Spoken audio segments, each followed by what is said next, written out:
ফয়সাল ভাই, আপনার বিরুদ্ধে যে অভিযোগ, কি বলবেন? সে অভিযোগের সত্যতা কি? কার কথাতে হাদিকে হত্যা করা হয়েছিল ফয়সাল? কে বলেছিল? কি বলবেন আপনি? বলুন। কার কথাতে আপনি হত্যা করেছিলেন? উনি তার নাম কথা বলেছে। দাদা কি হয়েছে ঘটনা বলো। হ্যাঁ, তুমি ফাঁসানো হয়েছে? আমি এই কাজই করবো, এই ধরনের কোনো কাজে আমি ছিলাম না। ছিলে না? ফাঁসাচ্ছে কারা? ফাঁসাচ্ছে কারা? ফাঁসাচ্ছে কারা? ফাঁসাচ্ছে কারা? ফাঁসাচ্ছে কারা? তাহলে তুমি পালালে কেন? আগো পালালে কেন ভাই? ফয়সাল কি ভারতে বসে ভিডিও বানিয়েছিল? আমি দুবাইতে আছি।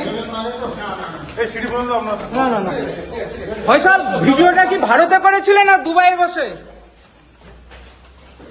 ফয়সাল ফয়সাল দাদা কি কে কেন হাদিকে দাদা তোমাদের অ্যারেস্ট করে করেছে? আপনি কি হত্যা করেছেন? হাদি হত্যা তোমাদের সব তোমার ফয়সাল হাদিকে হত্যা করতে আপনি কি হত্যা করেছেন হাদিকে? দাদা কেন অ্যারেস্ট করেছে আপনাকে? দাদা দাদা কেন দাদা আপনার স্টেটমেন্ট ছিল, আপনি বলুন।